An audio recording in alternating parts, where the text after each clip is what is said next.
Assalamualaikum warahmatullahi wabarakatuh. Kembali lagi bersama saya Reza Sakinah Arfilianti dengan NPM Channel 19037.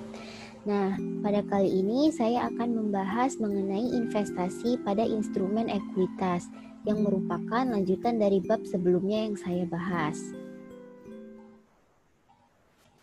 Yang pertama itu ada karakteristik investasi pada instrumen ekuitas. Pertama, perlu kita ketahui bahwa instrumen keuangan itu terbagi menjadi 3, yakni aset keuangan, liabilitas keuangan, dan juga ekuitas keuangan. Pada penerapan aset keuangan itu contohnya seperti investasi pada obligasi, investasi pada saham, kas, piutang, kemudian investasi pada sekuritas derivatif dan lainnya. Sedangkan kalau liabilitas keuangan itu contohnya utang obligasi dan utang wesel jangka panjang. Kalau ekuitas keuangan itu contohnya seperti saham biasa, saham preferen dan juga saham treasury. Nah, apa itu instrumen keuangan? Menurut PSAK 50 revisi 2014, instrumen keuangan sendiri merupakan penyajian. Kalau instrumen ekuitas itu merupakan kontrak atas hak residual atas aset dalam suatu entitas setelah dikurangkan dengan liabilitasnya. Kalau kita ambil contoh dari investasi pada obligasi tadi, penerbit itu merupakan liabilitas keuangan, sedangkan pembeli itu sebagai aset keuangan.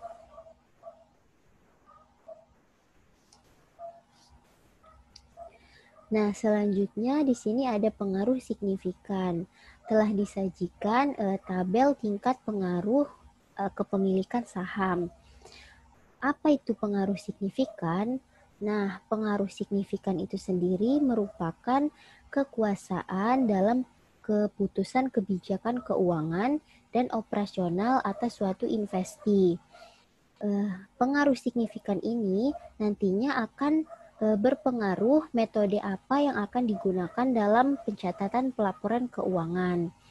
Ketika suatu investor memiliki kurang dari 20% saham atas investi tersebut, maka ia tidak akan memiliki pengaruh yang signifikan. Akan tetapi ketika investor memiliki 20 hingga 50% saham atas investi, maka ia memiliki pengaruh signifikan. Nah, bagaimana kalau ia memiliki lebih dari 50%? Nah, maka investor tersebut sudah bisa mendapatkan hak pengendalian atau sudah bisa dikatakan induk dari perusahaan tersebut. Di sini contohnya itu misalnya ada 3 investor, yakni investor A, investor B, dan investor C. Nah, investor A memiliki misalnya 60% saham atas PTA. Sedangkan investor B hanya memiliki 35% saham di PTA dan yang terakhir investor C memiliki 5% saham. Nah, untuk investor C di sini sudah kita ketahui bahwa dia tidak memiliki pengaruh yang signifikan terhadap PTA tersebut dan nanti metode yang akan digunakan dalam pencatatannya itu merupakan metode cost atau juga bisa metode nilai wajar. Sedangkan untuk investor B yang memiliki 35% saham, ia memiliki pengaruh yang signifikan. Nah, untuk pencatatannya, dia bisa menggunakan metode ekuitas dan tidak perlu untuk mengonsolidasi. Sedangkan untuk investor A yang memiliki 60% saham, ia sudah bisa dikatakan sebagai perusahaan induk dan laporan keuangan yang disusun merupakan laporan keuangan konsolidasian. Untuk penggunaan metodenya yakni bisa menggunakan metode ekuitas, metode cost, atau juga bisa menggunakan metode nilai wajar. Selanjutnya, di sini ada metode akuntansi atas investasi pada instrumen ekuitas. Nah, metodenya itu terbagi menjadi 3 jenis. Yang pertama itu metode biaya, kemudian metode nilai wajar, dan metode ekuitas. Metode biaya dan metode nilai wajar itu diatur dalam PSAK 55, sedangkan metode ekuitas diatur dalam PSAK 15. Pada metode biaya, nilainya itu diukur dan diakui sebesar biaya perolehannya. Sedangkan pada metode nilai wajar itu awalnya nilai akan diakui sebesar biaya perolehan, akan tetapi selanjutnya akan diukur sebesar nilai wajar. Nah, kalau pada metode ekuitas itu awalnya ia akan diakui sebesar biaya perolehan, akan tetapi selanjutnya akan diukur sebesar nilai ekuitas dari entitas asosiasinya. Selanjutnya, jurnal metode biaya, nilai wajar, dan ekuitas. Bisa kita lihat dalam tabel yang sudah disajikan, yakni perbandingan jurnal metode biaya, nilai wajar, dan ekuitas. Di sini sudah bisa dilihat beberapa perbedaan yang ada. Persamaan dari ketiga metode ini yaitu ketika mencatat perolehan investasi, maka mereka akan mencatat nilai investasi yang diperoleh sebesar dengan nilai wajarnya. Nilai wajar dari perolehan investasi itu sebesar dengan harga perolehannya. Nah, apa itu harga perolehan? Harga perolehan merupakan seluruh biaya yang kita keluarkan untuk mendapatkan investasi tersebut. Apa perbedaan dari ketiga metode tersebut? Misalnya ketika mengumumkan dividen, untuk metode cost dan metode nilai wajar itu sebenarnya hampir sama, hanya nanti perbedaannya ketika penyusunan laporan keuangan. Sedangkan pada metode ekuitas, ia akan menyusun jurnal penyesuaian dalam penyusunan laporan keuangan. Untuk perbedaan dari segi penjurnalan ketika mengumumkan dividen, yakni pada metode biaya dan nilai wajar, itu akun yang dijurnal merupakan investasi saham pada kas. Sedangkan untuk metode ekuitas, akun yang dijurnal merupakan investasi pada entitas asosiasi pada kas. Kemudian misalnya ketika membagikan dividen, pada metode cost dan metode nilai wajar, akun yang dijurnal merupakan kas pada pendapatan dividen.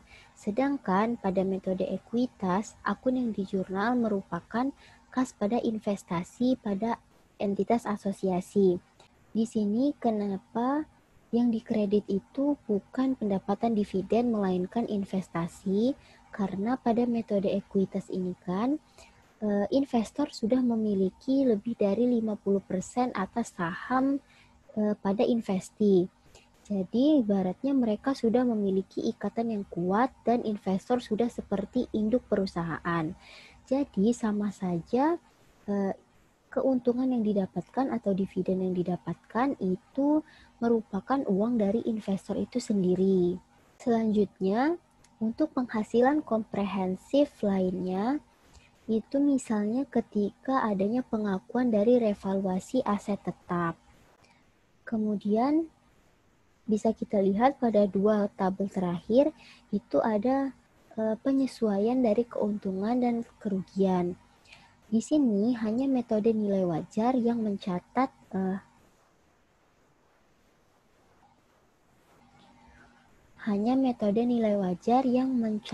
atau menjurnal. Di sini kenapa metode ekuitas tidak melakukan penjurnalan atas penyesuaian keuntungan dan kerugian? Karena peningkatan nilai tercatat investasi tidak diakui sebagai pendapatan, karena hal ini bukan merupakan laba bersih dari investi, melainkan penghasilan komprehensif lainnya. Selanjutnya ada kategori aset keuangan. Kategori aset keuangan ini terbagi menjadi 4. Yang pertama yaitu aset keuangan berdasarkan nilai wajar melalui laba rugi atau singkatnya sekuritas kredit. Yang kedua itu aset keuangan dimiliki hingga jatuh tempo. Yang ketiga itu aset keuangan tersedia untuk dijual, dan yang keempat itu piutang atau pinjaman. Untuk pencatatan biaya transaksi, pada kategori 1, biaya transaksi akan dicatat terpisah sebagai beban selama periode berjalan. Sedangkan untuk kategori lainnya, biaya transaksi ini ditambah sebagai bagian dari harga perolehan investasi tersebut. Untuk kategori 1 itu diganti menjadi investasi pada keuntungan dalam kurung kerugian yang belum direalisasikan, strip income, strip laba rugi. Sedangkan untuk kategori 3 itu investasi pada keuntungan dalam kurung kerugian yang belum direalisasikan, strip ekuitas. Selanjutnya ada alokasi selisih atas biaya perolehan investasi menurut PSAK 15 revisi 2014. Yang pertama, goodwill yang tercatat dengan entitas asosiasi termasuk dalam jumlah tercatat investasinya. Yang kedua, setiap adanya selisih lebih atas nilai wajar neto aset dan liabilitas, maka hal ini akan dimasukkan ke dalam penghasilannya. Nah, yang terakhir di sini ada transaksi hulu dan hilir.